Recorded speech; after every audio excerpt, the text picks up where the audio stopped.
So now I'd like to tell you about a few other people who have lived this way, starting with Larry Tesler. Larry has done a lot of wonderful things in his life, but the work I'm going to tell you about he did in the mid-'70s at Xerox PARC. And at the time, there really wasn't a such thing as personal computers. The notion of personal computing was very young, and Larry and his colleagues at PARC felt that it had transformative potential, that personal computing could change how people thought and lived. And I think all of us in this room would agree that they turned out to be right about that. But at the time, software interfaces were designed around modes. So in a text editor, for instance, you couldn't just type and have words appear on the screen like on a typewriter.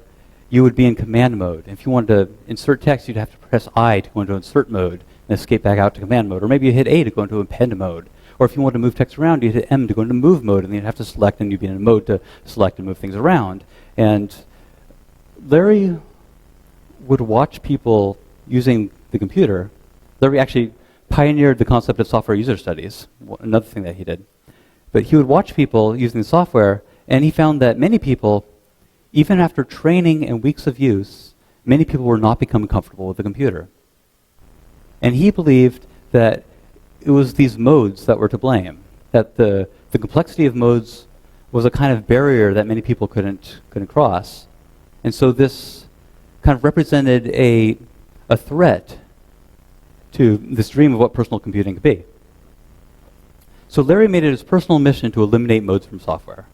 And he formed a principle: no person should be trapped in a mode. His slogan that he would go around saying was, "Don't mode me in," and he had it printed on his t-shirt. And this principle informed everything that he did. He thought about it with all the work that he did. And eventually he came up with a text editor called Gypsy, which essentially introduced text editing as we know it today. There was an insertion point. And when you typed, words appeared on the screen. To select text, he invented modeless selection with click and drag. So you just click and drag over the text you want to select, like using a highlighter. One of the first uses of drag.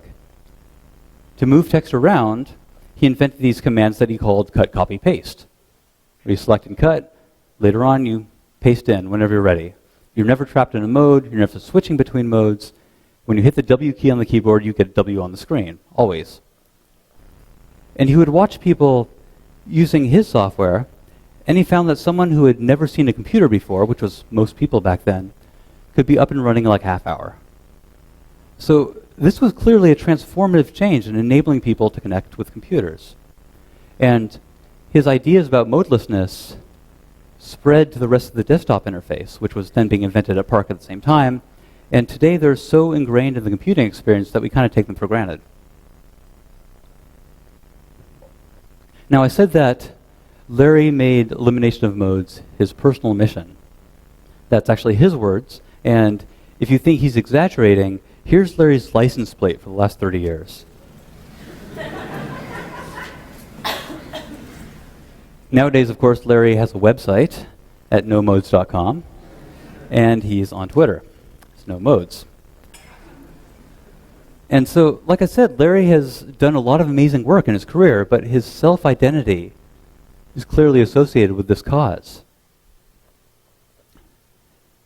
And so I'd like to ask, what exactly did Larry do? Like, how would we best describe what Larry did? A typical biography might say, Larry Tesler invented cut, copy, paste, which is true, but I think that's really misleading because this invention was very different than, say, Thomas Edison inventing the phonograph. Edison basically just stumbled over the technology for audio recording, and he built it out as a novelty. And yeah, he came up with like a list of possible applications for this technology, but he didn't have any cultural intent.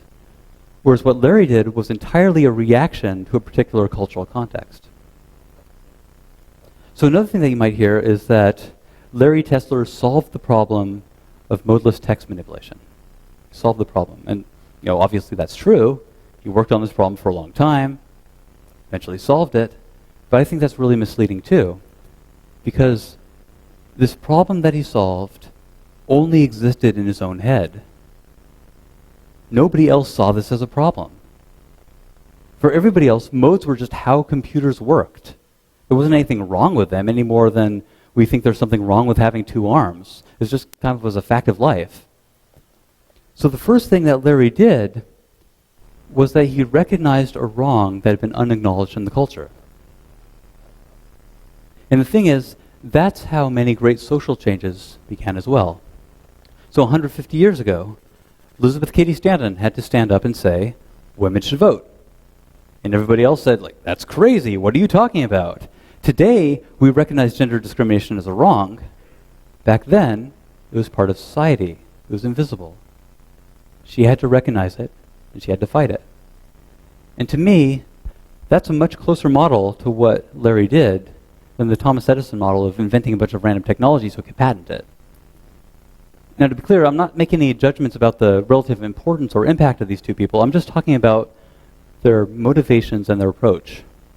Both of them recognized a cultural wrong. They envisioned a world without that wrong, and they dedicated themselves to fighting for a principle. She fought by organizing, he fought by inventing.